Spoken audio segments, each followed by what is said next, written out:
So welcome to a free on-demand webinar presented by Michigan Alliance for Families. We partner with experts from across the state to present live webinars to help answer questions that we encounter most frequently. Our webinars are recorded and archived for future viewing. Handouts for our webinars can be found at michiganallianceforfamilies.org/webinar. Remember to keep up with Michigan Alliance for Families on Facebook and be sure to check out the other videos on our YouTube channel. Follow-up questions to this webinar can be directed to us at info@michiganallianceforfamilies.org.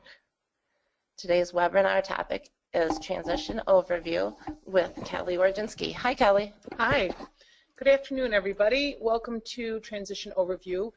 We're going to be talking briefly this afternoon about some just overriding concepts of transition. Giving you some things to think about, some tools to use, and how do you move forward with this thing we call transition. So to start with, there is the Individual with Disabilities Act, IDEA.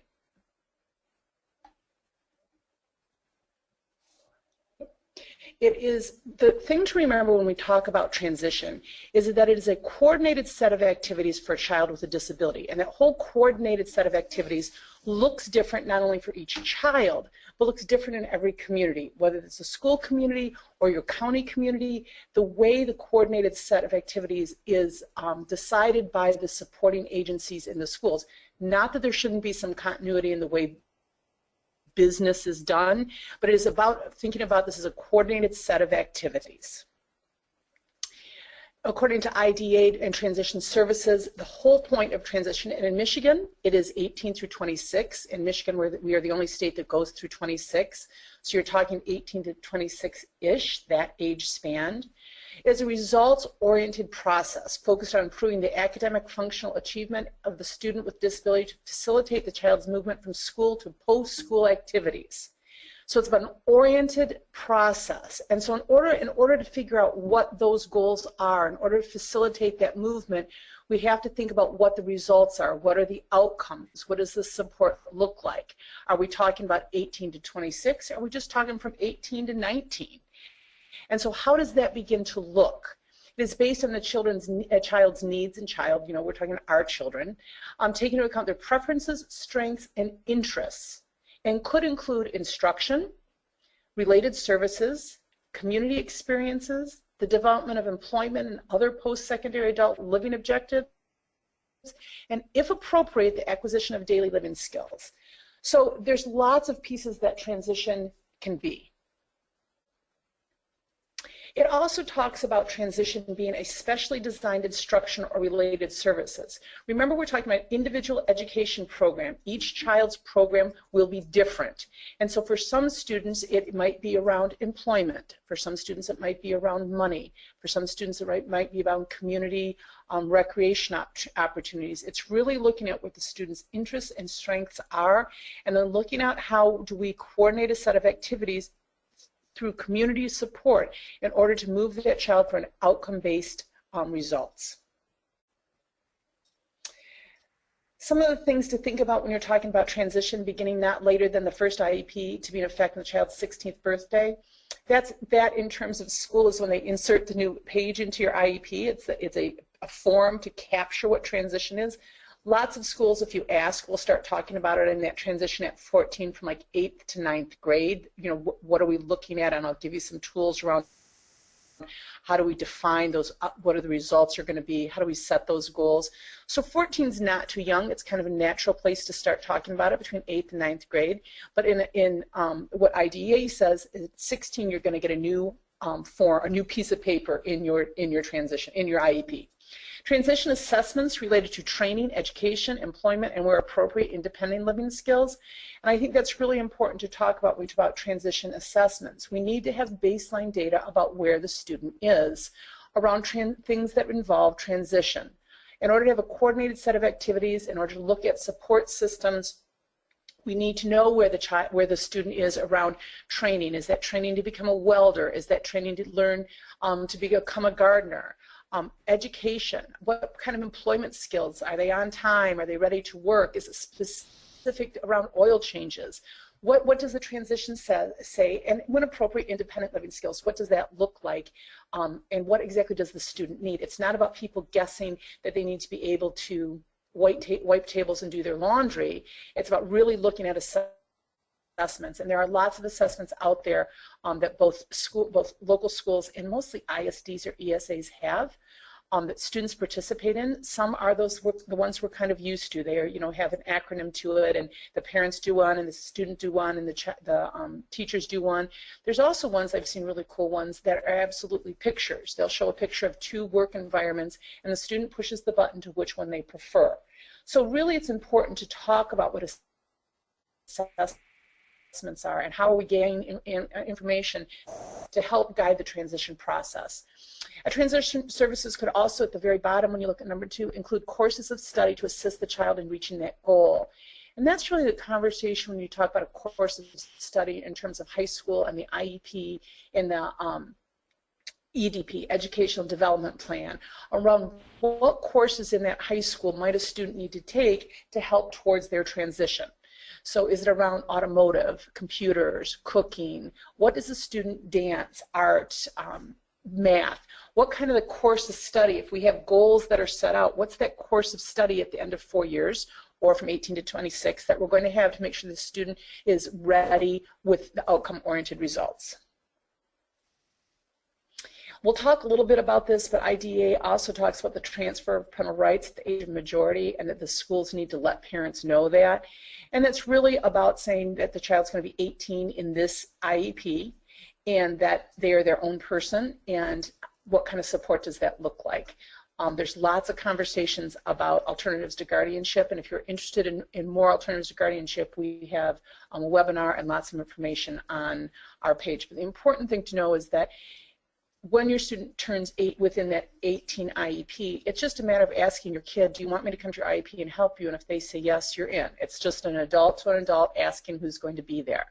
So know that it's not this, it is not sometimes as big as people make it, but it is important in terms of IDEA that we talk about transfer that age of majority and that a student is their own person at 18, and then how do we support the student. So what does this mean to families? What do you talk about when you transition? And so how do we as families and those who support and people who support families, but how do we figure out how to do this? So just some things to think about, to start talking about, to start having conversations at 14, 16, 18, 22, whatever that looks like. It changes. Lots of kids are not, most kids are not the same at 14 that they are at 18. But that adult living, whereas adult, where do you want to live? Do you want to move out as soon as you're 18? Do you want to live with friends? A friend of mine, her son wants to live with them until he's 22. Exactly. I love that. Till he's 22. I don't know how we picked that. So where do you want to live? Do you want to live close? Do you want to live in an apartment? What does that look like? What does career and employment look like as an adult? What kind of work do you want to do? Frequently there is work that we do because we need the money to do work, but then there's also that point of, what do you want to do that as a career that helps you be in the art field, change oil at the Jiffy Lube. So what does that career and work look like, and what skills would you need for that? Community participation as adult, what hobbies and activities do you want to do? What are your interests? And I think that we need to be talking about what that looks like, because when we're supporting a young adult with a disability, sometimes it's around making phone calls or hooking up and figuring out where the salsa dancing activities are, or figuring out where the gardening club is or the train club is. So what are the interests? How do you start building on those, and what else is out there? Post-secondary education and training after high school, what additional education or training do you want? And we should be able, when we have these conversations, we should talk about what it is, if we have good assessment, what it is the student needs, that if they want to go on for further training, say to a community college, what skills are they, do they have all the skills that they're ready to go there? Are there skills we need to work on within the IEP in high school to get them there? So these are just some things to think about, what areas that they are, what priorities there are. So if moving out is not a priority, then maybe we don't spend a lot of time developing skills there. If getting a job is the priority in your family, then that's maybe where we concentrate on those skills in order to do that. So it's just some things to think about, and what does that look like? A guiding principle is called self-determination. And self-determination is part of community mental health statutes. It's a way that they do business in community mental health. If the person is eligible for services in community mental health, and we'll talk a little bit about the difference between eligibility and entitlement, but if they're eligible, self-determination is a way that they provide service and do business. For students that might not be eligible for community mental health or are not taking part in that support right now, self-determination is a way for us to help them move towards results-oriented goals. It's a way of talking in IEPs in high school. It's a way of thinking about how do we get this person to move forward so they have the best outcomes they can. Self-determination is the ability for people to control their lives, reach goals they have set, and take part fully in the world around them. Self-determination starts young and is practiced within families and schools. When we move forward with self-determination, we can write IEP goals around the self-determination principles. And self-determination, it's about people living lives of their choice and have goals and participate in the community. That's the outcome for self-determination. It's important to be able to help form a clear picture and be able to articulate this to all agencies involved. And I think that's one of the strongest things that we start talking about self-determination, because transition is a coordinated set of activities from 18 to 26 and beyond, but also within the school, being able to help have conversations and guiding an IEP around what are the priorities that the student wants, how is the family helping that out, be able to prioritize that and have a clear picture of what those outcome-oriented results are. What holds the highest priority for that student to focus on? Students that I've known were very able to clearly articulate they wanted to move out, they wanted to go to school, they wanted to get a job. They wanted to live with their parents again until they were 22, and they wanted to work no more than 5 miles from their house. So using self-determination helps us not only decide what the priorities are, but helps us build those skills frequently through those transition assessments. What are the strengths of the young person?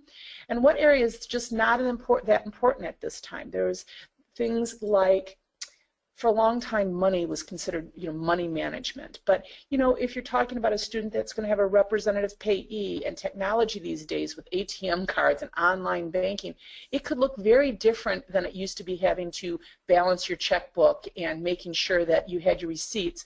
So some things may or may not be important. There's families that I've known that have said, we don't want to spend educational time on living skills.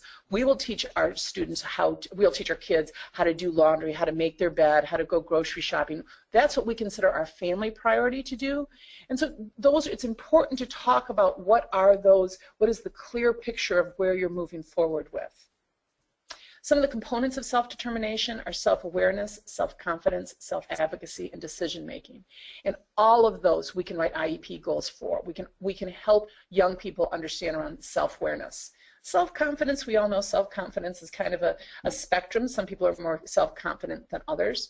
Self-advocacy, how do you speak up to make your needs met? All of us need to be able to get our needs met in any given situation, so we can certainly write IEP goals around what self-advocacy is. Self-advocacy is not always saying that I have a learning disability or I have Down syndrome or I have autism, because if you're talking to people about that, they don't know how they can help and how they support you. Self-advocacy is saying, I always need to have a calculator, or I always need to take frequent breaks. And decision-making skills. I think when we're talking about transition, particularly at at 14 to high school and beyond, about helping students understand about making decision-making skills, and that it's okay to make mistakes, that sometimes decisions don't work so well for us.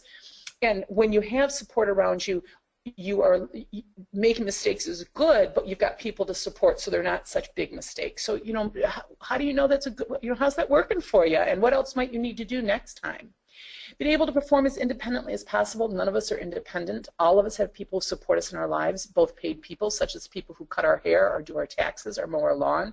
And we have those people who support us when we meet us for a cup of coffee or have a beer with us. And so it's as independently as possible. Some people have accountants that manage their own money. Some people have people who clean their houses. So it's around does that student need, and what does independence look like for them? And that whole self-evaluation and self-adjustment, I think that's really important skills to teach around how am I doing? How'd this work for me? Oh, that didn't work so well. Yep, that worked great. Well, what were the steps that made it work great? And how do we continue to generalize some of those skills so it can be applied in a variety of situations as the person gets old, as our kids or the students get older. So when you talk about why is self-determination so critical, when we talk about prioritizing and have a clear picture of what the outcomes are for the student, that can change. When you're 14 versus 18 versus 22, your outcomes can vary different. But in high school, the school district is required by law to identify and provide services to all students in their district that qualify for special education. They are entitled to an education. In post-secondary education, whatever that may look like, students receive accommodations and services only when they self-identify, request, and advocate for those services. So students, we need to be able to teach students about what it is they need to work at Target, what it is that they need to work at the library, to be able to request those accommodations for them to be successful in any environment that they're in. But it is important that they're able to do it. Certainly people speak for me, people speak for my colleagues about things that we need when we forget about it, and certainly we can still speak for our children at 18, 22, and 24, but it's really about having, in terms of an IEP, teaching the student and our kids about what that is that they need to be successful across environments. It's also critical because for youth and families that we must, when I talked about a coordinated set of activities, is around us as youth and families to seek out those adult support services. The schools do school, that's what they do. Now in any given community they all know each other and there's systems of support, but I also said in the beginning that every community looks different. So certainly the school knows what education looks like and how they do school. Some of the big support systems usually are Michigan Rehab Services, a Community Mental Health, Department of Human Services, that students might be eligible for given their disability, and the family needs to seek them out to figure out how do these services match. How do we figure out a coordinated set of activities? There has to be a discussion of mutually agreed upon workplace accommodations, begins with an employee disclosing the ability and asking for accommodations. So that's why it's so important to be able to talk about what I need there. Sometimes conversations fall apart in terms of an IEP when we talk about, well, community mental health might be, the student might be eligible when they turn 18 for community health support, or they might already have it now. And the conversation is, well, yes, we would like CMH to come to this individual education program. It is not necessary. The school certainly could contact them if they have a good relationship. That adult support, that agency may or may not be there. It's really about the youth and the families calling them and saying, hey, we're having a transition IEP. We'd like to see if my son is eligible for supports. How do we get the ball rolling to have that kind of coordinated set of supports? In terms of the school, the role of the school, transition services means, here it is again, coordinated set of activities for students with a disability and an outcome-oriented process from movement to school to post-school activities. That's the role of the school, to figure out, to use assessments to figure out what that outcome-oriented process is, and how do we move from school, whether that's school at 18 or school at 26, how do we move forward? So an outcome-oriented process. So is it around post-secondary education? Are there things within the community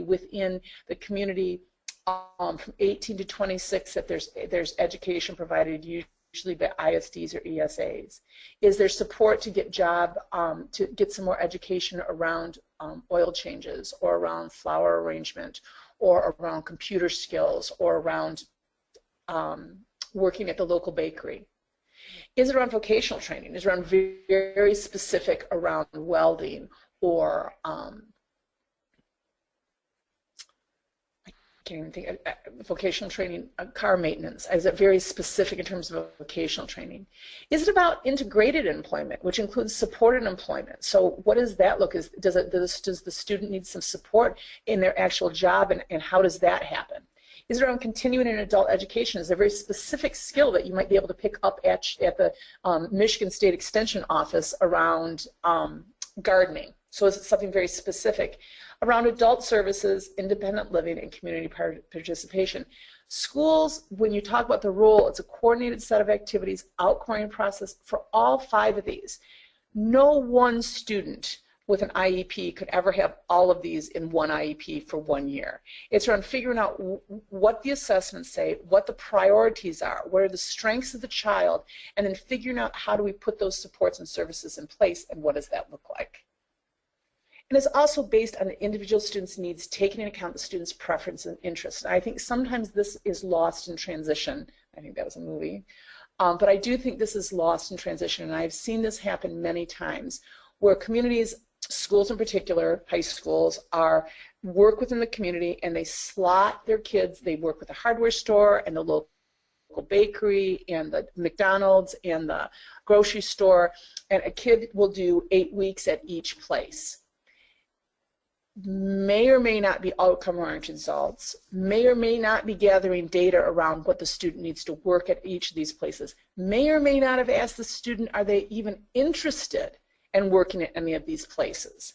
And so it's important when we talk about developing job skills that there's an outcome-oriented process. So if Bob is not really happy about working at the hardware store, but we are looking towards job skills, is he on time? Is he able to do the tasks they asked him? Maybe that's an interesting place to gather some data and then compare it to when Bob was working at the local grocery store and we're talking about stacking shelves and what does work look like there. It's around preference and interests. Frequently we have young people, disability or not, get into jobs that their behavior tells us it's not the job they want. They're late, they talk disrespectful, they soon, it's telling us that they don't want to be there. And so sometimes with students with disabilities, everyone says, oh, they're at a job site or they're working a job, and their behavior starts to say, I don't really want this job, and nobody has asked them that. And all of a sudden it's around the behaviors instead of asking really whether it's this in students' strengths and preferences. So keep that in mind when we talk about what does that look like in terms of an individual education plan, the assessments, the goals, the outcomes. Are we working towards making sure that that person from 18 and beyond is gathering skills so they're able to be as independent as possible. So some other things to think about, and they are attached with this webinar, but you can also find them on our website, is when you're having conversations about transition, what are the students' post-secondary goals? There's the school goals, but what are the goals within community mental health? What are the goals within Michigan Rehab Services? If they're eligible, it is an eligible versus entitlement, so keep that in mind. A student needs to be eligible for some other support services. In school, it's school. So what are some of those other secondary goals? There's often conversations that people don't even think about around, they're going to work at Uncle Bob's auto shop. That's what they've always planned on. That's what they're going to do. And so what are those goals, and what would you need to work at Uncle Bob's shop? I was with a family, I don't know, I was doing some training, and I was sitting at lunch with a young man and his mom and a couple other people, and the young man was getting ready to transition, and he could drive a car, and I was asking about his interests and what he planned on doing after he got out of high school, and his mom said, well, he's just going to live with us. We just want him to be with us. In my head, I'm thinking, well, if he can drive a car, he could be, employed. And she was like, nope, he can run errands for me and take care of they had, sheep and lambs. And I'm like, okay, that was a goal. I don't know how long-sighted that would be, but it was that much, so we didn't have, a long conversation about it. There needs to be a conversation about transition services, and there really needs to have a conversation about AT, assistive technology. What is the school providing? What does that look like? Is there other assistive technology out there that could be used in employment or a different post-secondary setting? So really talking about what assistive technology is out there and how would you use that. I think absolutely you talk about health planning, that when you're talking about an individual education program, it's around the goals and objectives and the PLAF statement. But for transitioning being a coordinated set of activities, there really might be a conversation about what does that health planning look like? How do you switch from doctors, maybe from pediatrician to a primary care physician? If the parents have been making all the calls around medication and doctor's appointment, is there a skill that needs to be taught around making phone calls or being on the computer to reorder medication? So certainly kind of a health planning part of that. And again, it's a coordinated set of activities, so who would help with the health planning? How do we get that person there to help support a person to become as independent as possible with that? There certainly is age of majority, and we talked a little bit about that. There's also a handout included about age of majority and what that looks like, and all the alternatives to guardianship that are out there that can be used to help support adults or young adults as they move forward. So when you talk about IEP and the adult service providers, it is about identifying agencies that can be invited to the team. So it's about helping understand who else is out there. And the work does fall on parents and the youth and sometimes schools, but sometimes schools don't always know what's out there because schools do school. It is important to look at your resources, talk to other parents, both in county and out county, because again, sometimes they look different from county to county. But it's really about figuring out what are that the IEP must document the services the student will need as an adult and identify the agencies that will provide them. And I think sometimes as parents and as young adults, as we move forward to that, there'll be maybe talk about living independently. And on the form in the IEP, it talks about, oh, community mental health will help with that. But there's no real dialogue about how are you eligible for community mental health? What does the support and service look like through this community mental health? What is it they do or they don't do? So as we move forward with a document in terms of an IEP, and you talk about transition, we need to really make sure that not only is just the acronyms on the page, Michigan Rehab Services, which usually helps with employment, is the student eligible for it? How do we contact them? What kind of support and service do they look like? Do they work well with the local school agency or do they work independently from each other? I've been across the state where Michigan Rehab Services and the local ISD teacher consultants are funded from the same pot. I've been where teacher consultants from the ISD and community mental health workers are funded from the same pot. Every community does it differently. What we need to know as parents and young adults and how we support them is having dialogue around how, being real clear that if we've identified that Michigan Rehab Services is around employment, how do we get a hold of them? How do you become eligible? What's the criteria? Are there skills the school might be able to teach in the concept and the scope of an IEP that would make them, would help with employment? Long dialogues that we really need to share about what that looks like. And then in most communities, the identified agencies, the people that are doing transition are usually familiar with them, but not always. And I will say from my personal experience, not all the agencies knows what each other does. They are big agencies on their own that provide support and service to people with disabilities frequently and others that need support. And they don't always know what the other one does. They kind of know. They're nice enough people. They've been at meetings with each other. But it's really important to talk about what that would look like. How do you get in contact with them? What kind of support would be offered? It becomes a whole other dialogue that we have not had usually as parents up until this time. So it is a coordinated set of activities, and that means some of those other agencies. How do we start bringing them in to look at what support looks like? There is a attachment that also talks about potential consultants, and it's quite a long list of people that might help with kind of that other agencies and consultants that will help with transition. So this is a planning tool, person-centered planning. Again, if a person is eligible for community mental health services, person-centered planning is a part of the way community mental health does business. It's a planning tool to figure out outcome-oriented results, to set goals, to set priorities, to think about what assessments might be needed. Don't worry if eligibility for community mental health is not happening for a 14-year-old, 17-year-old, 18-year-old. It may or may not. The purpose for us in helping our kids transition as smoothly and as successfully as possible is using person-centered planning as a planning tool. When I first heard about person-centered planning probably about 15 years ago, I always thought there was going to be this like perfect person-centered plan that if I just figured, I thought it was kind of like form-driven like IEPs.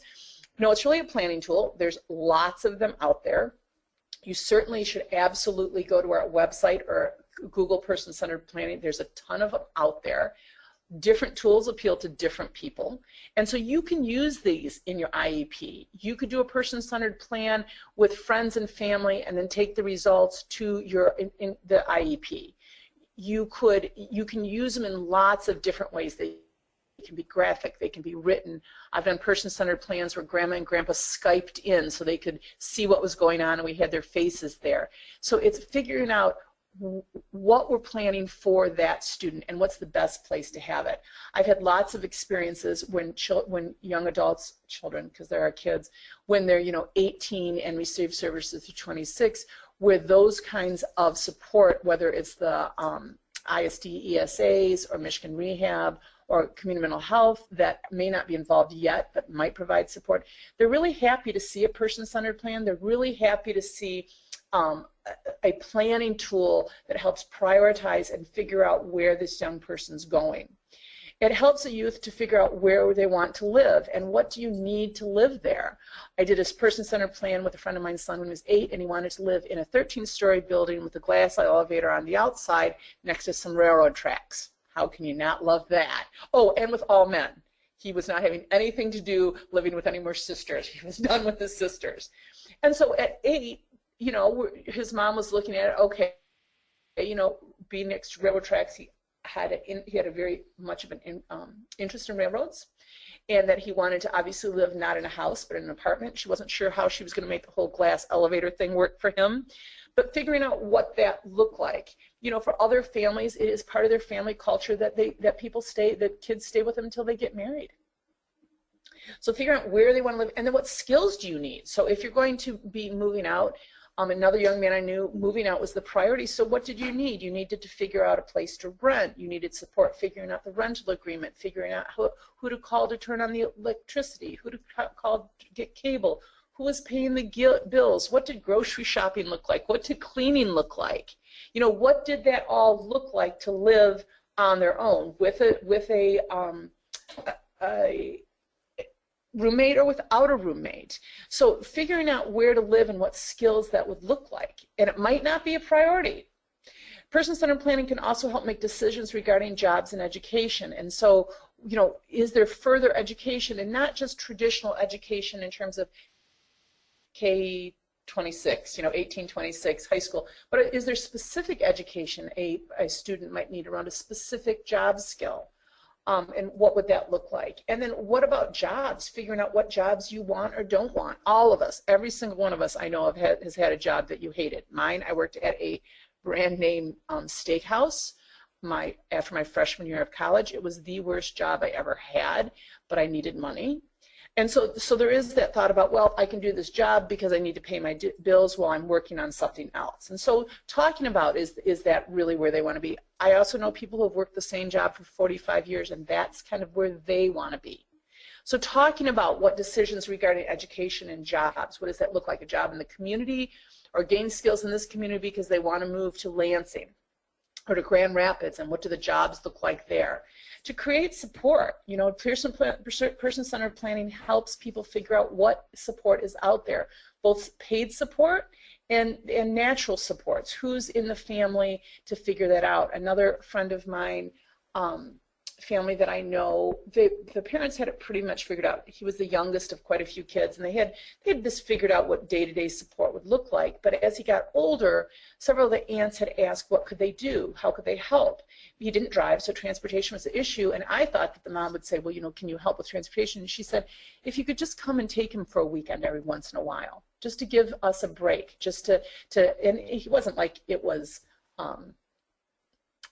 hard to live with him, but just to get a break where they weren't the constant support. So what does that support look like? Who do we need to help figure that out? Other families I know, particularly in Michigan, transportation is an issue for most families if your student doesn't drive. So figuring out systems of support around transportation. I was in one community, and when we were talking about this, one of the guys that were there was the church pastor, and the pastor was on a council with all the other pastors in the community. Most communities have those. And we got talking about getting the kid to and from a job. And the mom said, well, he'll never work because he doesn't drive, and this community had like one taxi. And the guy who was the pastor said, well, we have all kinds of volunteers that drive older people to their doctor's appointments and to grocery storing. Why couldn't we just ask one of those volunteers to take him to and from his work? And the mom literally cried, because she'd never thought that he would be able to get to a job. She was pretty sure he could hold a job, but she could not figure out how transportation was going to work. And so they actually took that simple one, put it into the council of all the ministers, and figured out how to support a great many kids getting to and from work that didn't drive. So creating kind of what do those supports look like? Who's doing it now? Person-centered planning is not like IEPs that you have to do them every year. Person-centered planning can be done every 3 months, could be done every 2 years. It could be, it's a tool to figure out what does that look like. So if support had changed, if education was changing, if where a kid is living would change, you could do a different person-centered plan. It's about identifying those skills, talents, and interests.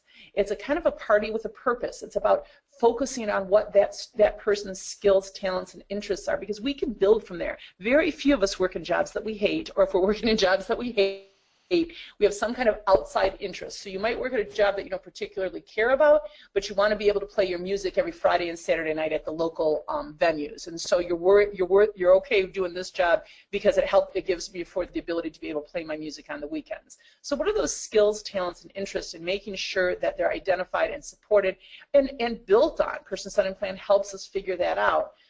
It also helps us express opinions, preferences, and values. And frequently within IEPs, that is certainly a document that is specific to education. When we started talking about IDEA, person-centered planning is a tool that we can have a dialogue about opinions and preference and values, and what does that look like. And then we're better able to, once we know those and we have a person-centered plan, when we talk about other support agencies, whether it's the school, whether it's community mental health, Michigan Rehab Services, Department of Human Services, again, those are the big ones, but in different communities there's different support. It looks differently. We're able to have a dialogue about how do those supports look like? How do we get to that outcome-oriented process? Who does which piece of it? So person-centered planning is a really good tool that makes those dreams become realities. So as we talk about transition, there's certainly that beginning at 14, moving into high school. What does high school look like? How are we using the time? And there's certainly very specific language that applies to that around IDEA and IEPs, and what does that look like? At 16, you'd be looking at a new form being inserted into your IEP that identifies those agencies. We just need to make sure there's a dialogue that if we've identified that community mental health would do living support, what does that really look like? Is the student eligible for it? How do you contact it? How do you make those kinds of things happen? You also want to be talking about what are those transition assessments? How do we know where this kid is? What skills do they need to work? What skills do they need to go on to further education? What skills might they need to hold down a job? So a person-centered plan can be used to help there. It is up to you as a family value how often and when do you want to use these. I have lots of teachers particularly teachers that teach in that 18 to 26, that really want to be able to do this for students so they can help support them within that school setting. What do they need to learn? So at 18, some students get a diploma and leave, and other students, when we're talking about transition, continue in Michigan to get services till they're 26. And so that person-centered planning, along with teaching those kind of self-determination, the way of doing business around self-advocacy and decision-making, can play certainly 14 to 18, but then how are we really talking about what does that look like and what does a student need to learn 18 through 22 or 26? So it's really a guiding how do we start moving there? Who do we pull in? Who do we need right now? Because we certainly can't plan for any kid at 16 what they're going to look like at 26. So, kind of a year to year, every 2 years, what does that look like? I have a friend of mine whose son is moving from Ann Arbor to Lansing. He has what people might consider some pretty significant support needs, and so they're talking about doing a person-centered plan because they have all the systems of support in place in Ann Arbor, but what does that look like in Lansing? Who do they need to contact? What does the support look like? So person-centered plan, I think, will be interested to do that, to move that forward. We need to remember when we're talking about transition, the passage from childhood to adulthood for all of us involves the dignity of risk and the right to make mistakes and the ability to learn from them. That we need to be able to teach our children it's okay to try things. It's okay to make a mistake. And then how do we figure out what do we do next? Okay, great. Thank you so much, Kelly. If you have any